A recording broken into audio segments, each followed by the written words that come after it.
Are you looking for a nutrient-dense, high-fiber, flourless bread that's vegan, gluten-free, and requires zero baking skills? You are in the right place. This is Wunderbrot, which literally means wonder bread, not the American version. This is a Norwegian bread that Germans adopted, and it's basically a nutritional powerhouse. Just one slice of this bread packs 7 grams of protein, 2 milligrams of iron, and over 5 grams of fiber. That's the iron of a small steak, the protein of a large egg, and the fiber of a cup of berries. All for 22 cents a slice. That's definitely not the cheapest bread we've made on this channel, but you are getting the most nutrient-dense recipe I've ever made. Are you sold? Alright, let's make it. And stay until the end because I will share a few extra tips that can make a big difference. The setup and ingredients. What makes this bread wonderful is that it contains zero flour. It holds together entirely with psyllium husk, chia seeds, and flax seeds. You will also need oats, salt, also a mix of other seeds. I used sunflower, pumpkin, and sesame, and some nuts. I went with walnuts because they were the cheapest that day. Guys, I was shocked. Like a tiny bag of hazelnuts, which are my favorite, was like 7 euros. Okay, they were organic, but still 7 euros. I said, no, hell no. So you can choose whatever nuts and seeds you want. For the wet ingredients, you will need water and a liquid fat of your choice. I'm using tahini because it's super rich in iron. It has 9 times more iron than olive oil, ladies. I'm an ex-anemic, so when I can make small changes like this, I do it, but any oil works. In terms of tools, you just need a bowl and ideally a 25 centimeters loaf pan. Mine is 30 centimeters. Grab the bowl and toss in all your dry ingredients. The oats, the seeds and nuts,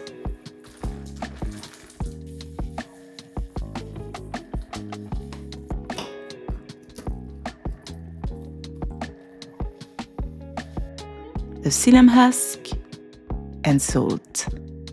Mix it very well.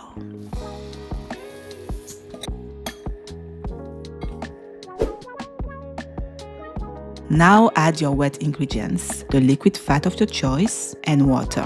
For the water, I have 2 options for you. If you are in a hurry and you want to bake it as soon as possible, which will be 2 hours at least, guys, use lukewarm water. And if you have time ahead, use room temperature water. Start mixing. The dough will thicken up quickly thanks to the psyllium husk.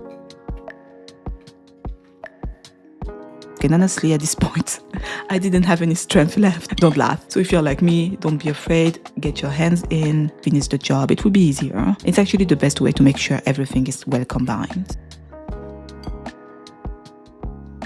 Grab your loaf pan, line it with parchment paper, and leave those extra long flaps on the side. Trust me, it will be very useful in the next steps. Transfer the dough in and press down hard.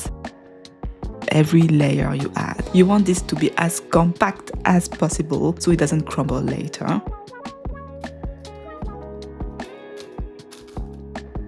Smooth out the top, and now we wait.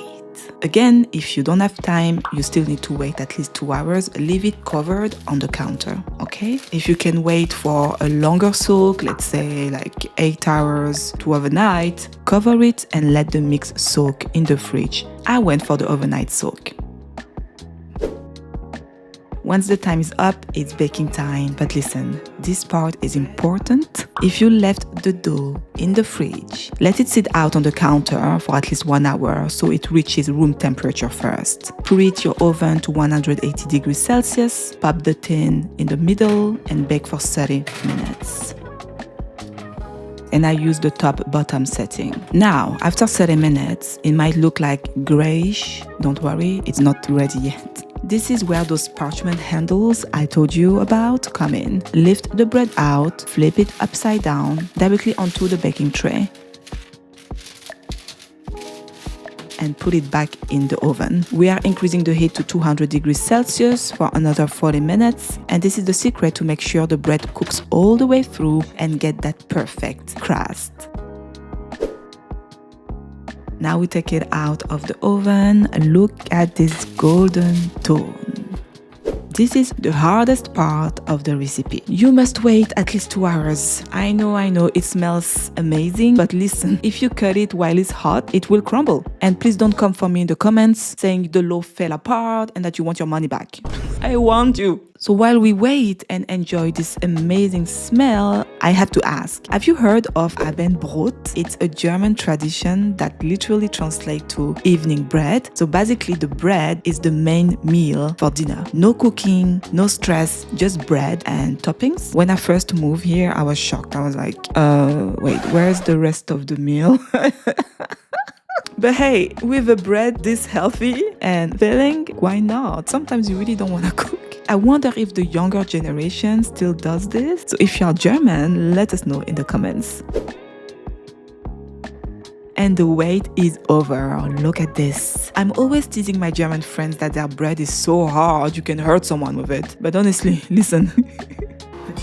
Okay, this is not a soft bread at all. If you are looking for a very soft bread, you should check the bread we've made last week. This one is meant to be like this. That hard crust is exactly what you want. Let's slice into it. You see that? No crumbling. And it's definitely soft enough inside. This bread is really filling. I usually have 2 slices with either sweet or savory toppings and I'm good for hours. Here's me enjoying it on day 2, day 3 and even day 4. And it actually gets even better when you toast it. So seriously, toast it. Extra tips. Alright, so first, this bread lasts way longer than your average loaf. It stays fresh for 3-4 days, easy, covered on the counter. If you want it to last longer, just keep it in the fridge for a week or slice it up and freeze it for up to 4 months. Second, you can grind half of your flax seeds for an even softer crumb. This recipe calls for 120 grams of flax seeds, so try 60 grams ground and 60 grams whole.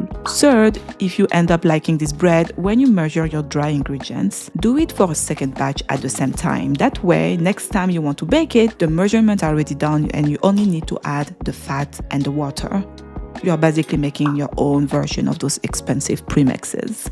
And last but not least, go for the overnight soak whenever you can. I know we're all busy, sometimes you cannot anticipate, but it doesn't just make the loaf sturdier, it also helps neutralize the fattic acid, which allows your body to actually absorb all those incredible minerals from the seeds and the nut much more efficiently. It's a small step that makes a huge difference for your gut health. If you try this recipe, please let me know in the comments how it turned out and how you customize it. I really want to know. And if you are German, tell us the truth about the Abendbrot. Alright, see you next week. Bon appétit!